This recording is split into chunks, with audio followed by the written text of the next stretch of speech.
In Europe today, we have ASML as a unique proposition in the world, and this is a problem. Autonomous driving technology is a possibility for us.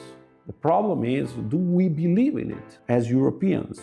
Autonomous driving is about substituting private cars, not substituting taxis. So it's huge. It's about hundreds of billions of income per year in Europe. Hi, I'm Tom Guinness and welcome to the Raising Europe podcast. Here we go behind the scenes with the people building the future of European tech.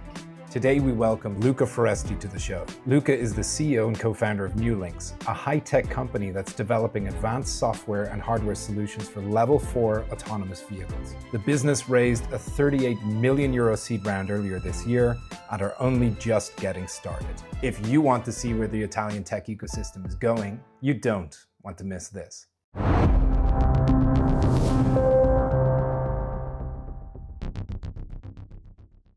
Who are you, what do you do, and why is it important? I'm Luca Foresti and I'm the CEO of Niulinx. Why is it important? I let other people to say it. Who I am, I'm a physicist first. I studied physics in this Italian special university called Scuola Normale. Then I studied another 3 years as a financial mathematician for the same university. And I worked for several years in developing countries and Eastern European countries, developing microfinance banks, institutions from scratch. We were going there and asking for opening up a new bank and trying to serve special groups of people. Then I came back to Italy and I built up the first startup as a CEO and founder. It didn't go well because we were doing special software for mobile phones, but in that moment, it was 2005, 85% of the market was Nokia. Oh. And then 2 years later, the world changed and our technology didn't work anymore. And then I started to be the CEO of a small clinical center in 2009, and then for 14 years I was a CEO over there, developing from 1 to 44 clinical centers from 0 to 60 millions income. We sold it twice, one to a private equity and second to an important insurance. And then finally I went for 1 year around the world, going in places I wanted to know or that I saw many years before, like China, India, United States, East, West, Argentina, Turkey, and so on. I came back and I built up a startup studio, building new startups from scratch with a specific viewpoint in which I was co-founder together with the team, but I was not operational every day.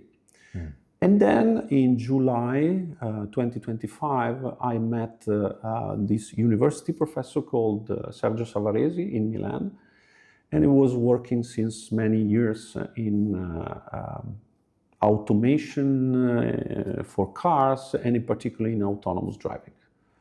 So we met, we clicked somehow, and after a few days, he's asked me to be the CEO of a startup, taking out from the university basically all his team and building up a company.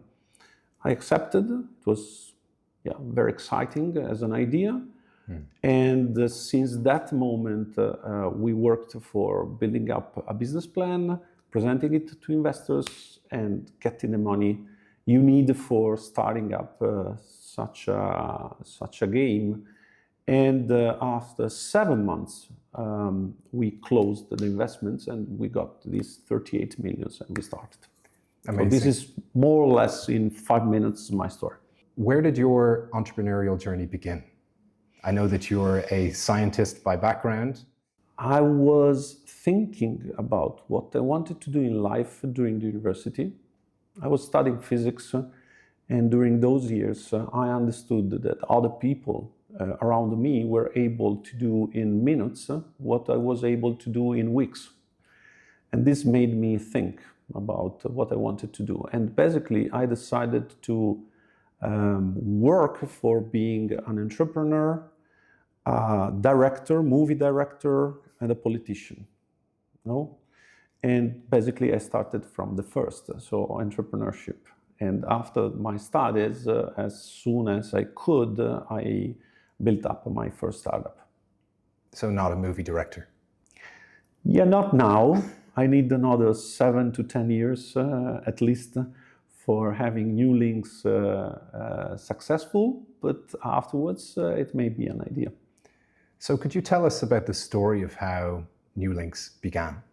What was the aha moment or kind of the spark of inspiration that the team and you had to really go after this?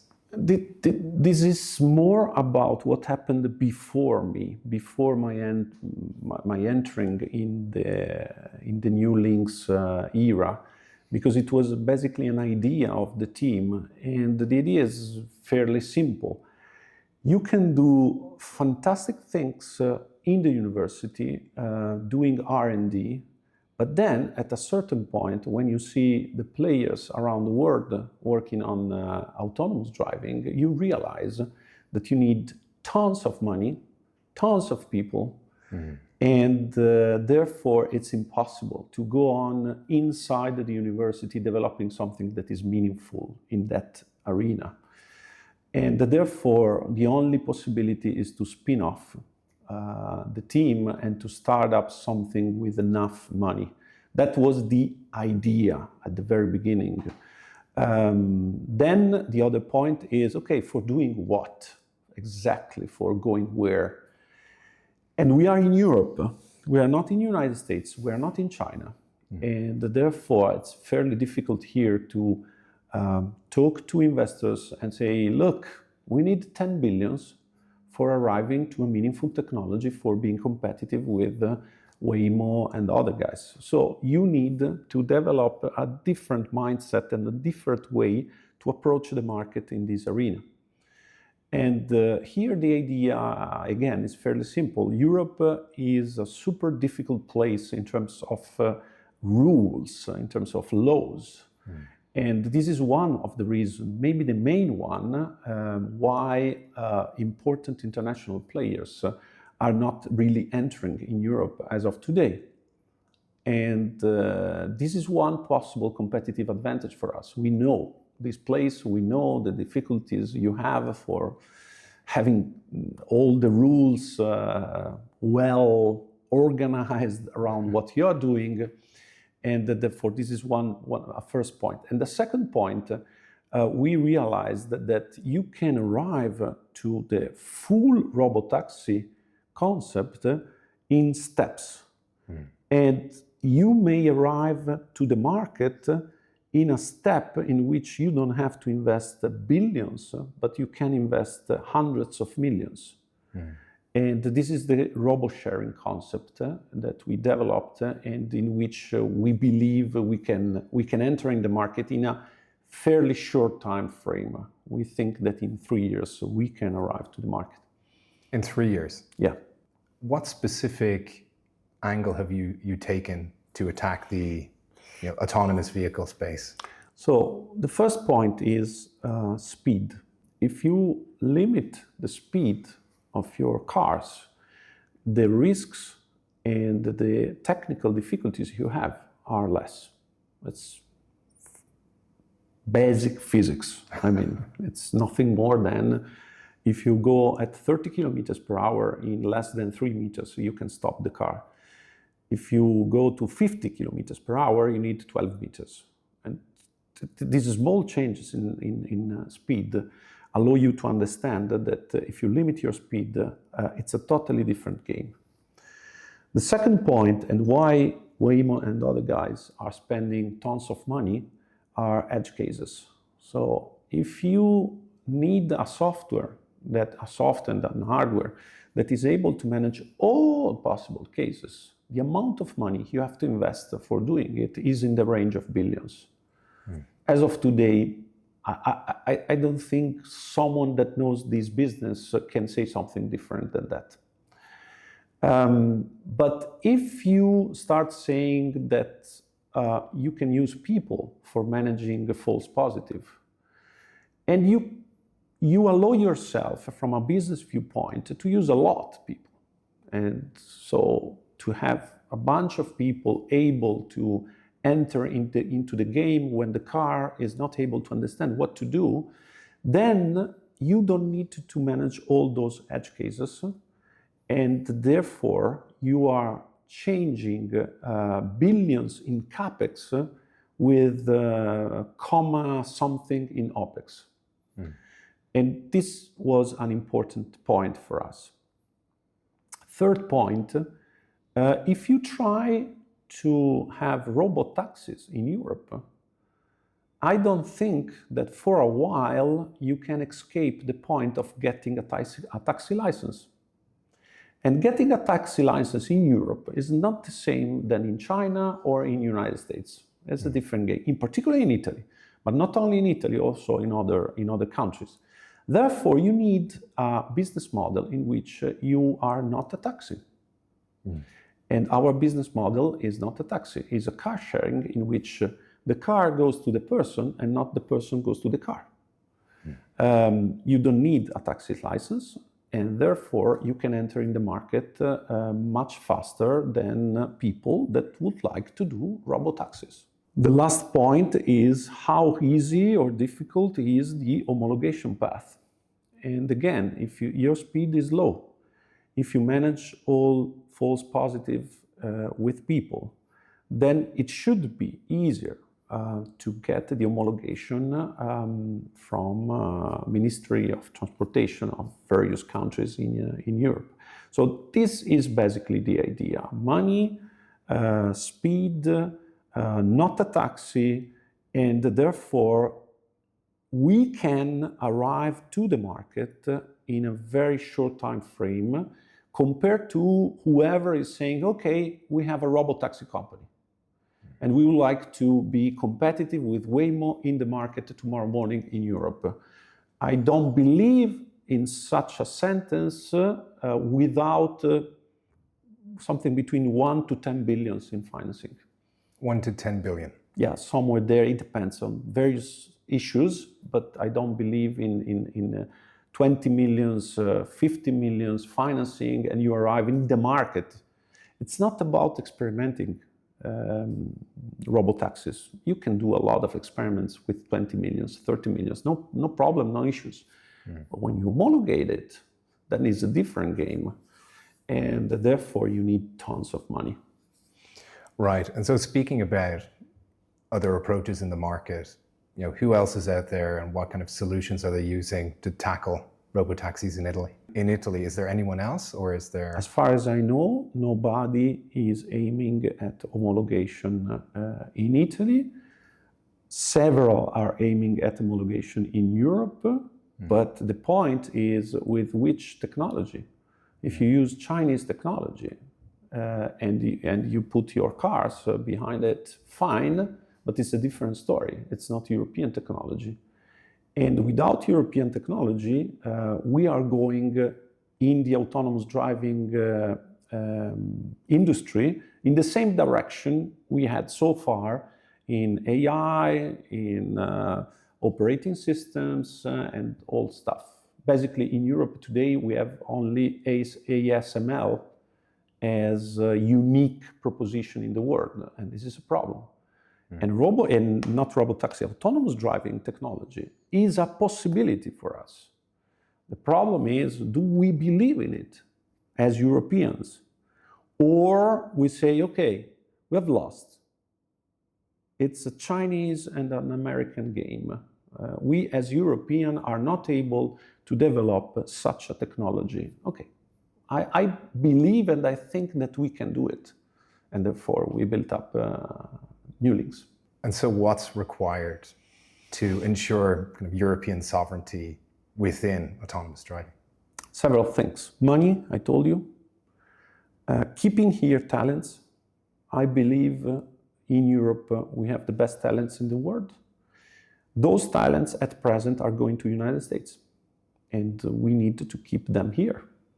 So we have to pay them, we have to let them work in a situation in which they can use their talent and develop fantastic technology. Then we need some kind of understanding in the European Commission and in the countries that autonomous driving is not an evolution of driving. They are managing this problem in terms of, okay, let's take all the rules we have for cars and we use those rules with small changes for autonomous driving. This is a mistake. Autonomous driving is a totally different situation, a totally different technology, and therefore you need to apply over there something different. It's more similar to flying. It's more similar to all the evolution that we had when the first planes, commercial planes, started to go around. The reason is quite simple. Autonomous driving is a different game, is that in normal driving, you have 1 million cars, 1 million drivers. And therefore, you have to manage the rules for this situation. In autonomous driving, you have 1 million cars, 1 driver. And this makes a huge difference from various viewpoints. And you can't simply take the rules you have for normal cars and apply them on autonomous driving cars with small changes. This is a mistake, and I hope that Europe will understand that and will apply a different approach. Last point, we need, as Europeans, to understand that we can't go on having 27 different rules in Europe if you want to enter in the entire territory.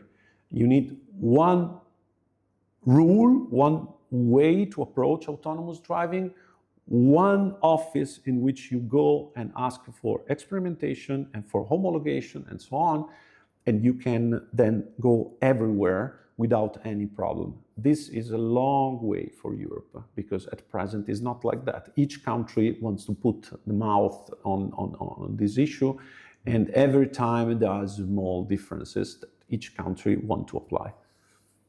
Right. And so when we think about the market size for Niulinx, how big is the market opportunity? Is it Italy and Europe and beyond? Or it's Europe mainly. It can be beyond, but before thinking at beyond, let's stay with our feet on the ground and let's talk about Europe. And the market size in Europe is super huge. Why? Because we should not think about the taxes.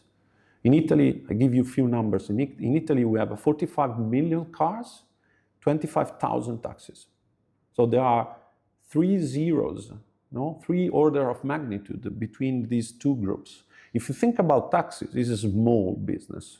Even if Uber is big, but it's a super small business. If you think about private cars, it's a huge business.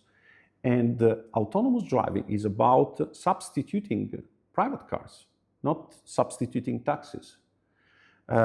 It's about convincing families at the beginning that instead of having 3 cars in the family, they can keep 1 and the other 2 not buying the car but using autonomous driving fleets for their needs.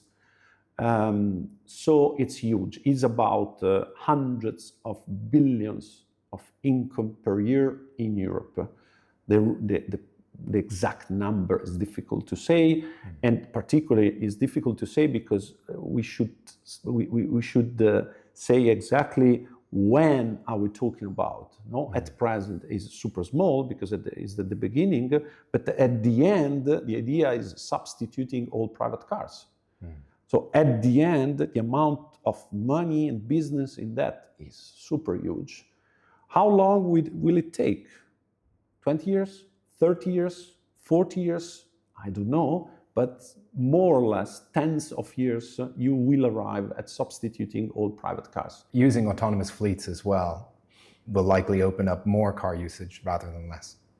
Yes, for very simple reason to understand, because let's say that you have the same number of people, and let's say that those people need exactly the same mobility needs that they have today.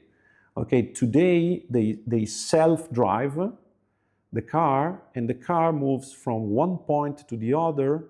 It stops there and it stays there, waiting for the person getting the car and going somewhere else.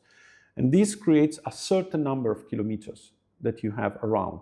When you have fleets, the car arrives to a point, the person gets out of the car, and the car moves autonomously going to the next person. This is around 30% more in terms of kilometers. So for this reason, you have a little bit more kilometers done compared to the private ones. But of course, the number of cars out there is more or less 1/10. So if today we have 45 million cars in Italy, in a world in which you have only fleets around, you will have 4.5 million cars, 1/10. Why? Very simple, because today, on average, a car does 8,000 kilometers per year, and with fleets, a car will do around 50,000, 60,000 kilometers per year. And therefore, you will have a turnaround of cars that is much faster than today. Today, more or less, one car survives around 20 years. We will go towards a world in which one car will survive 5 years, because it will be used a lot and then changed again. Wow, so it's going to be a very different world. Different, very different world. Much better than today. In particular, we will not have all our streets full of cars parked around. In Italy, you have two peaks at 8 o'clock in the morning, at 7 o'clock in the evening, where you have the most of the cars around. Okay, at peak, the number of cars driving around in Italy is on average 10% of the total amount of cars at peak. So out of the peaks, you have much less. During the night, you have almost nothing. All those cars are parked where 60% in the streets, 40% in garages. So basically, if you take a picture from top in a city, the majority of the space you see are parked cars. This doesn't make any sense. I mean, that space should be for people walking, biking, kids playing, I don't know, this kind of stuff.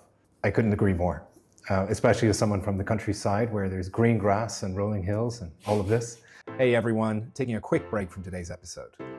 If hosting Raising Europe has taught me one thing, it's that a founder's real job is in resource management, balancing your cash, your time, and your team's focus. That's exactly why we built Frontier Stack, so your business can grow faster and spend smarter. You get access to the growth stacks the top founders across our ecosystem are already using to outpace the market, giving you preferential access to tier 1 tools and services like Airwalix's competitive FX rates, Whisper Flow's productivity suite, and Velocity's incredible paid advertising engine.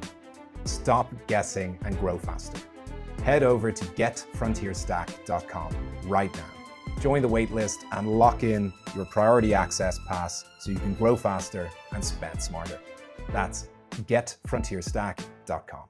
So bringing it back to today, how exactly does the Niulinx product work today in plain English? Today we have our cars going around with our software and our hardware on it, with safety driver, because in Italy, but basically in the entire Europe, when you are in the experimenting phase, you need a safety driver on board.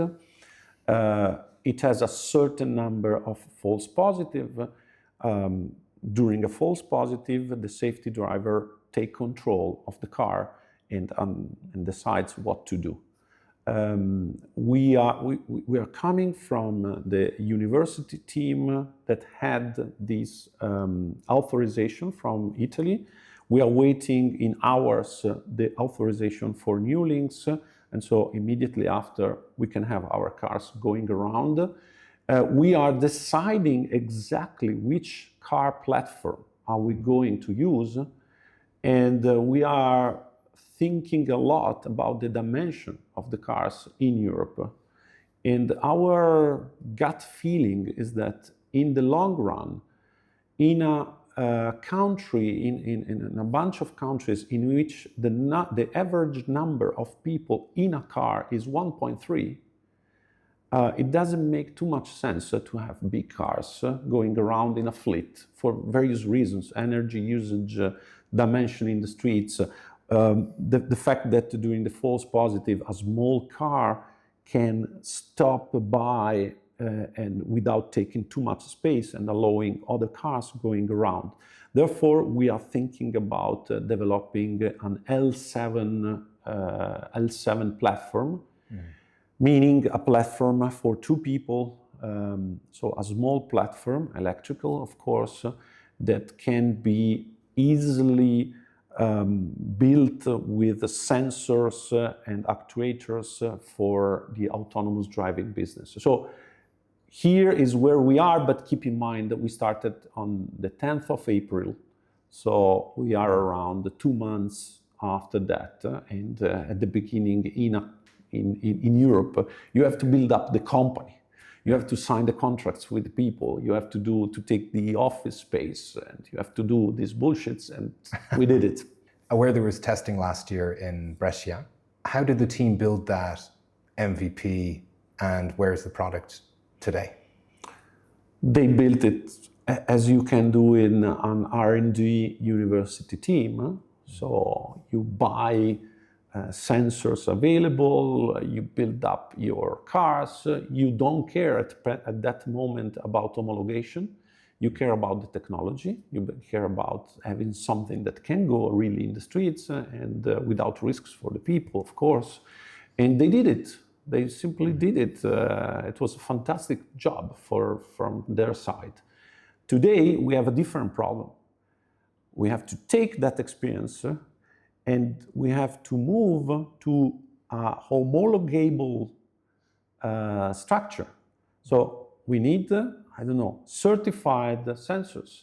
We need certified actuators. We need everything that when we arrive in front of a Ministry of Transportation in Europe can be homologated. And this creates a different engineering problem that they didn't have in the university. So that's the situation. We are working hard for selecting all parts that are homologable, in putting those parts on our cars and trying to have something that from scratch is able to be homologated, at least from a hardware viewpoint. And of course, the difficult part is the software viewpoint.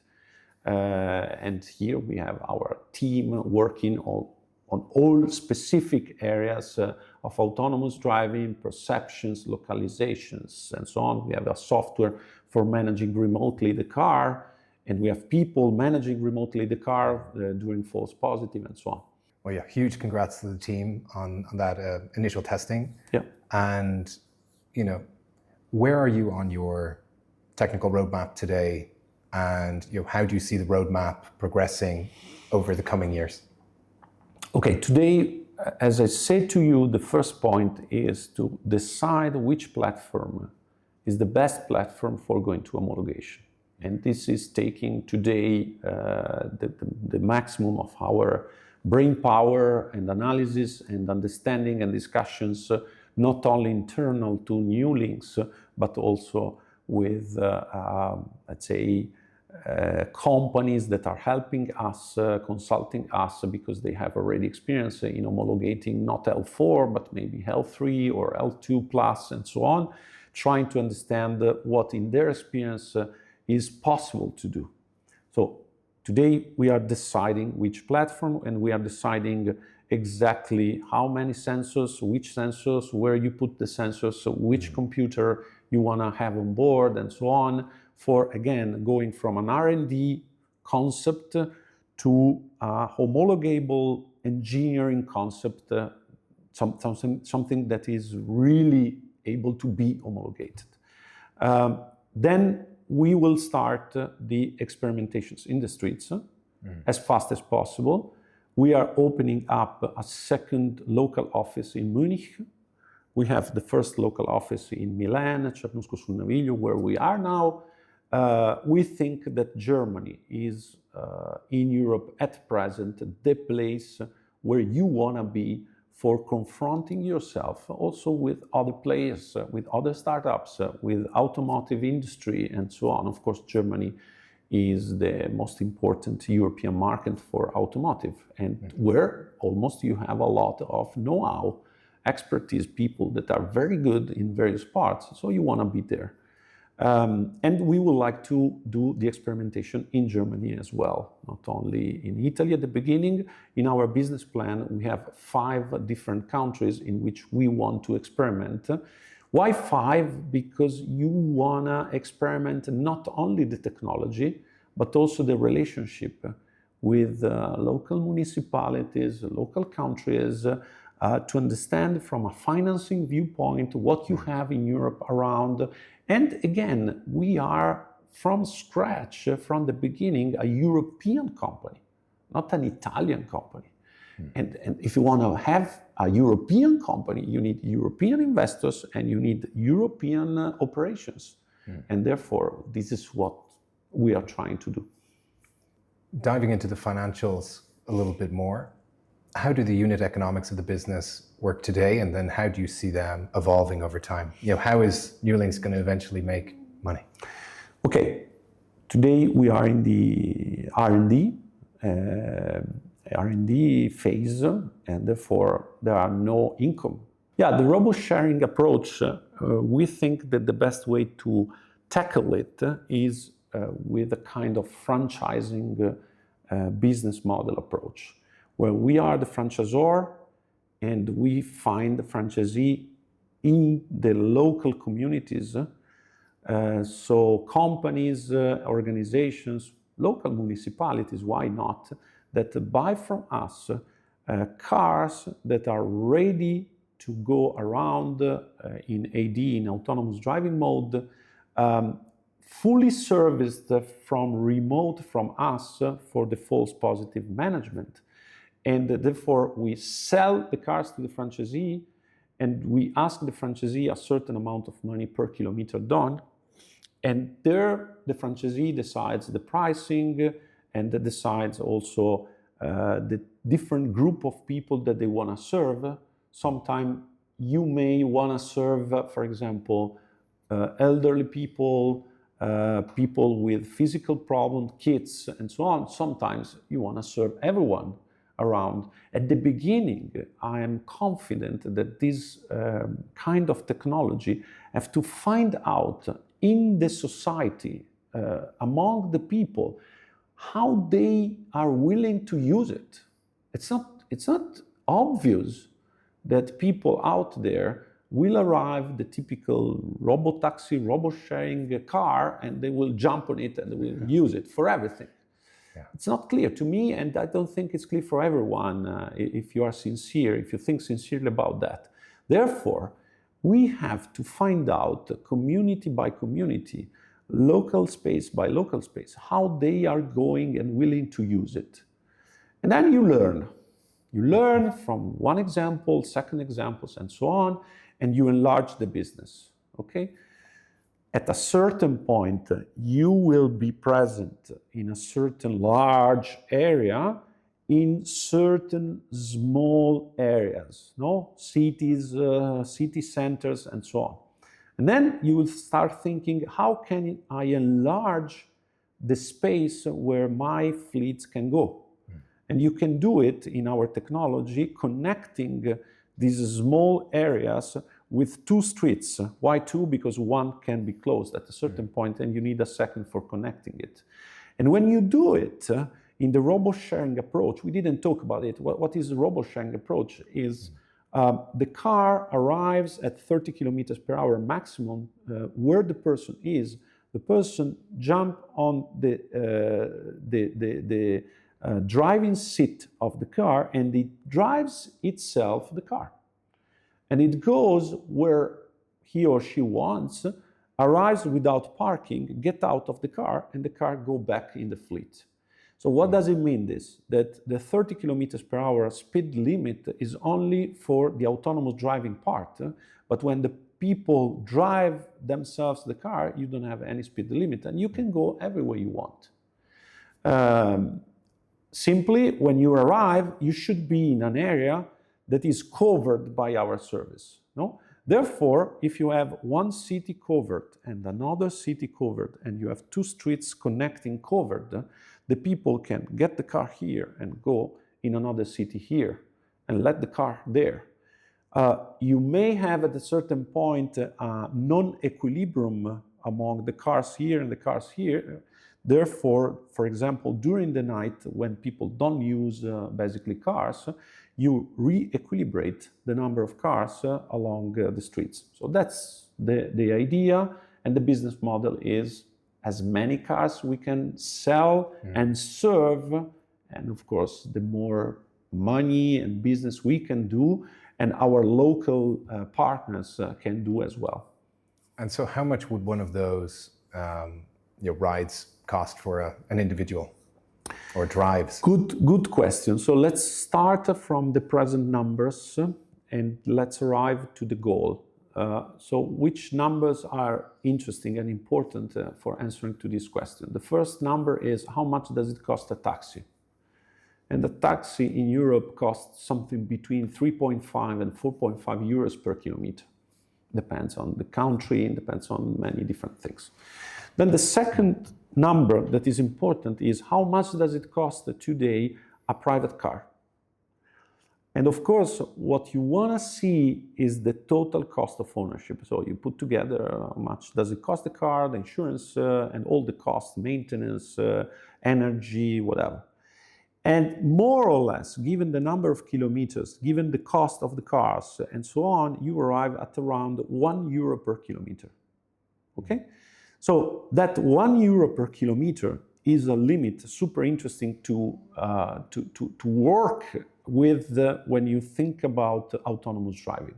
So if you are over it, let's say 1.5, 2 euros, then for people using the car is not economically advantageous to go with the fleet. If you go below it, then it's a different story. So I think we should arrive at 0.5 euros per kilometer as a goal. No? Therefore, you need operations and you need assets that are not very expensive. So, and in the long run, in the competition among different players in autonomous driving, I have the total feeling and understanding that whoever will have less euros per kilometer will win in the long run in the market. Therefore, it's very important, the dimension of your cars, the cost of them, also how much energy they're going to use, therefore the weight. And so that's the idea. So my goal is at a certain point in the future, 0.5. I will be happy if at the beginning of our business we will arrive at 1. And then of course we will go down in cost and therefore in price for the final customer. Right, so it's not only the economics of autonomous driving, but there's also the physics and physical elements of it with the cost of the vehicle. Absolutely, I'm a physicist, so I always think for first principles. And if you have a car that is 2 tons, 3 tons, and it takes a lot of square meters in the streets, it's impossible to do certain things. And among those things is to have a low price. So the economics of autonomous driving, isn't just dollars and cents or euros and cents, but it's also a physics problem. Who are the people helping to create this new platform? How is the team structured? And how do you see that evolving over time? Okay, so first, in this phase of our company, we need engineers, mathematicians, physicists, people that are able to develop technology. We are not yet in a moment where we will have a lot of operations. This will arrive as soon as we homologate and we enter into the market. The team will evolve towards a more operational team, okay, then we will need other kind of experiences. We will go on having a bunch of engineers developing the technology, but then together with them, we will have another team developing the operations. Therefore, today, those engineers are basically divided among 5 areas that are the typical areas that you have in autonomous driving. First, we need people dealing with hardware, with the car, with the sensors, with the computer on board, with the actuators. And this is the first group. Second, we need people dealing with the localization. So we need to know where the car is. Without that, you can't go anywhere. We need people to work with the perception. Therefore, taking data from sensors, you have to translate those data in intelligence. So there is a person over there, there is a car over there, that's the speed, that's the distance, and so on. So perception. And then you need people that help you to decide what to do. So turn right, turn left, accelerate, stop, and so on. Finally, the 5th group of people are dealing with remote control of the car. So there is all these technologies in which you compress data, because not always you have a 5G at the maximum download and upload speed everywhere in the city. So you need a good technology for the compression. And when you have such a technology, you need then the possibility remotely to have a person that see what is going on and decides which way the car should go on over that particular false positive. For me, the false positive is the software knows that doesn't know. So the software understands that it's not able to manage that specific situation. Therefore, it goes in the safety mode and it stops there and helps for people taking care of what to do. So these are the 5 groups of people we have. Of course, we have one head for each of them, and we have one team for each of them with different numbers, because there are certain areas that needs more people and certain areas that needs less people. So we are managing, developing. At present, we have 50 people working today. Again, we are in the 2nd month.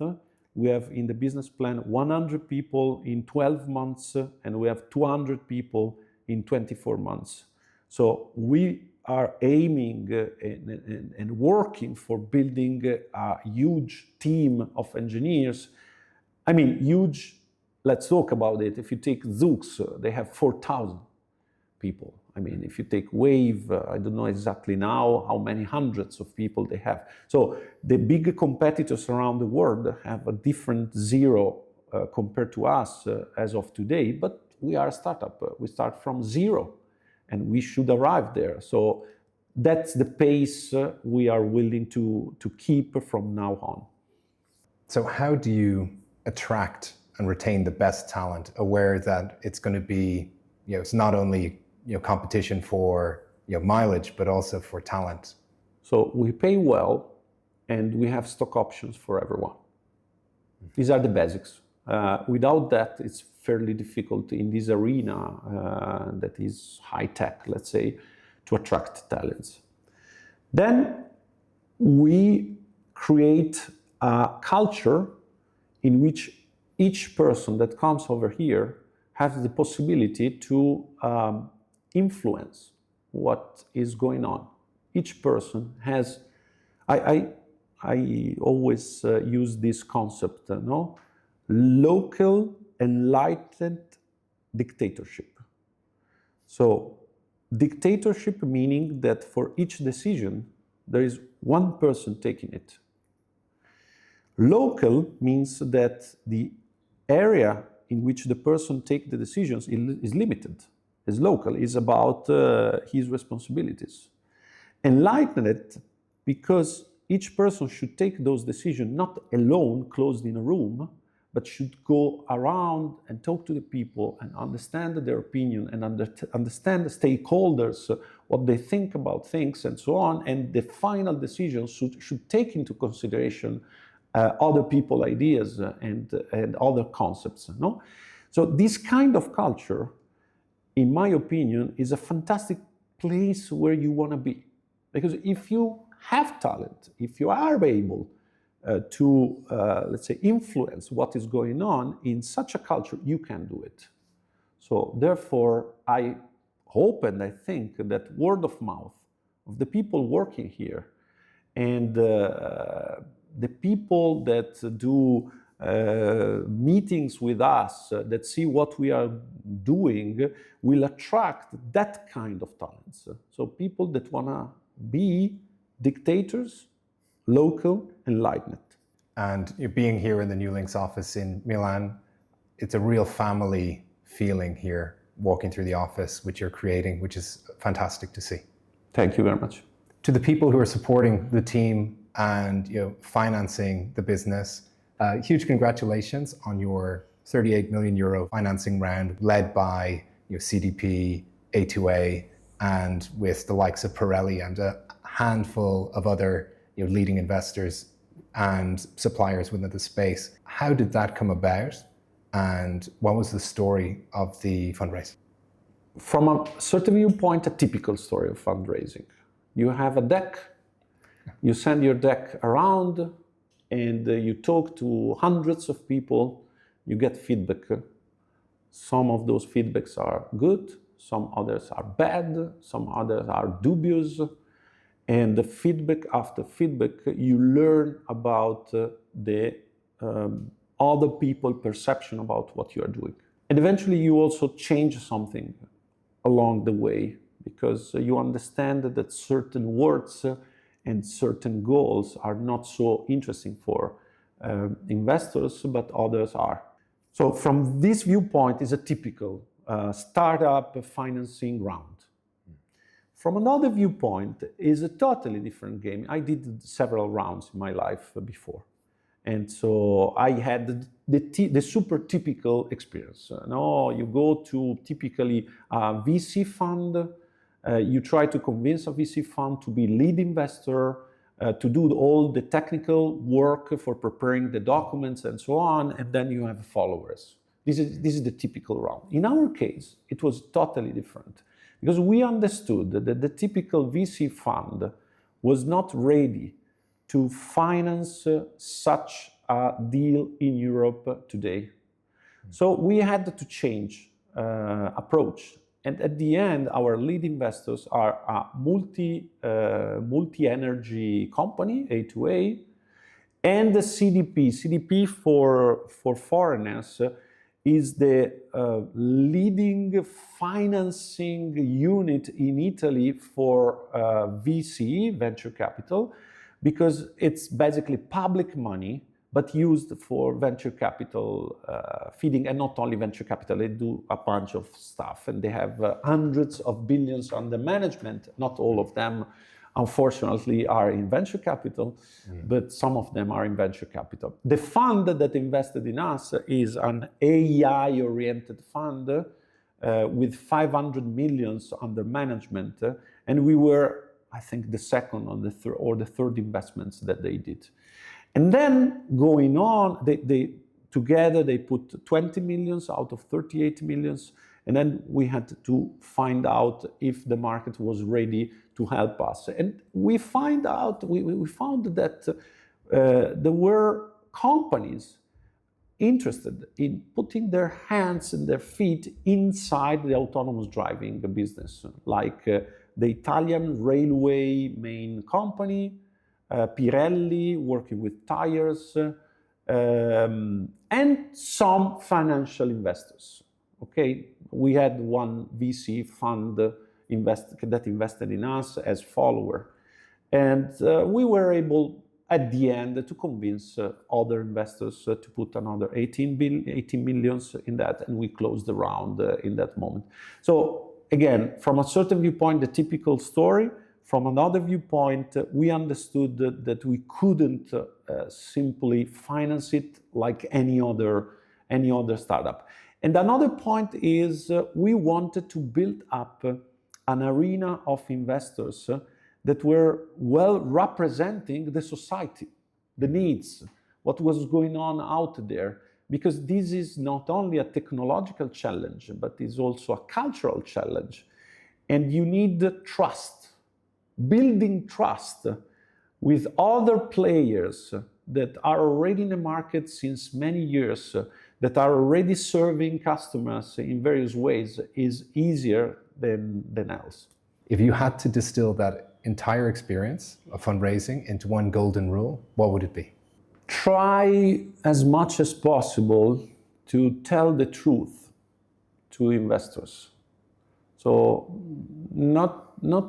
you should not put yourself in a sales mode and enlarge your ego and your expectations because you want to sell a fantastic idea. On vice versa, on the other side, I particularly was there saying how difficult would be to do what we are doing and all the complexities. And there are complexities everywhere. There are complexities in the rules, there are complexities in the technology, in the insurance arena, people attracting talents. It's a super complex business. Yeah. But if you are sincere and you present a very pragmatic way to deal with this complexity, then I think that investors like it and understand that you will fight there till the end for having this company successful. Right. If instead you go saying, in 6 months we will be in the market, with less money we can. I was also saying always we need hundreds of millions. This is the first round. No way we can go down. We need at least 3 years, right. Maybe 4, maybe 5. I don't know. At least 3 years, and because it takes time to do this. So, to be sincere, I think is the best way to approach an investor, because at the end, many, not all of them, but many are clever people, and they have a lot of experience. They saw already many startups. And they know how difficult it is to do these things. And they want to see that you as a CEO understand that. No? That's in one sentence, more than one sentence, the idea. So you mentioned that this will take hundreds of millions, and this is just the first round. What's next for the business, and when do you think you'll need the next tranche of capital? So the first steps are pretty easy to understand. So to get the authorization for doing the experimentation, to put the cars in the streets, to start making kilometers, and to define all the technological hardware parts that you are going to use and the software development approach you're going to have. And this will take several months. And we aim to do the second round in 12 to 18 months. Then, if you do that and you arrive at that point, then it will start the technological, very difficult part. That is the one in which you have to fix one by one all the use cases. So you have to be able to go in the streets and to approach not every possible use case, because as I told you, the edge cases, one case every 100,000 kilometers is something that most likely is out of our aim now. In the future, we will get there, but now this is too rare, and we will let that case to a person managing it. But if there is one case every 1,000 kilometers, 20,000 kilometers, then you have to fix it and to have the software that is able to manage it. And this will take another 12 months, something like that. And in between, we have to go through all the homologation paperwork. That is by itself hard stuff. Just to understand in Europe how to do it is not easy, but you have to do it. And we are doing it. We started already, by the way. Yeah. So in parallel, we develop the technology, we do the paperwork, we understand which kind of paperwork we have to do, and as soon as the technology is ready, we go in front of that office presenting the papers and saying, okay, we're ready for that. Amazing. So clear steps for the next 12 to 18 months, solving a really hard problem, but one worth solving. Outside of building the business, who is Luca Foresti? What do you do for fun?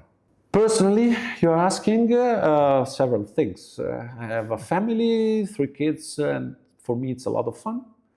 I do sports, I have tons of friends. I like traveling around the world, and in particular I like biking. So with my family, I did several trips in Europe along the rivers for fun, like the Danube or the Loire or other stuff. So then the day is over. So I don't have time anymore. So these are more or less the things I like to do. What's your favorite film? My favorite film is most likely Citizen Kane. Amazing film. What's one book that you would recommend to others? Tons of them. Just one. Let's say Thinking Slow and Thinking Fast. It's a very important book in understanding how we decide, how we live. And again, it's this fast and slow decision-making processes, how important are for us. I loved it. Like the Daniel Kahneman book. Yeah, Daniel Kahneman. Yeah, amazing book. What's the single best piece of advice that you could give to other founders and entrepreneurs? The reason why startups fail is because founders stop trying it. It's the only reason why startup fails. So when you enter in a world in which you want to be a founder, ask yourself very carefully if you are willing and able from that moment on to go on no matter what. If you start thinking that maybe something strange happened and so on, I will stop working on it and so on. Or if you start thinking, now I work on that 2 years and then I sell it to someone and so on, most likely this is not for you. That's the most simple suggestions. Well, Luca, thank you so much for joining the show today. It's been a pleasure. Thank you. And wishing you and the team all the best in the future. Thank you very much. That's a wrap for today's episode of Raising Europe.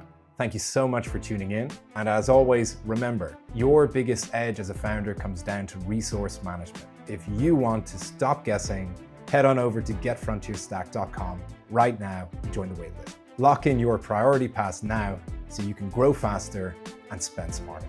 If you've enjoyed today's episode, be sure to subscribe, hit the like button, and share this episode with a fellow founder who's building right now. Until next week, keep building, and we'll see you soon.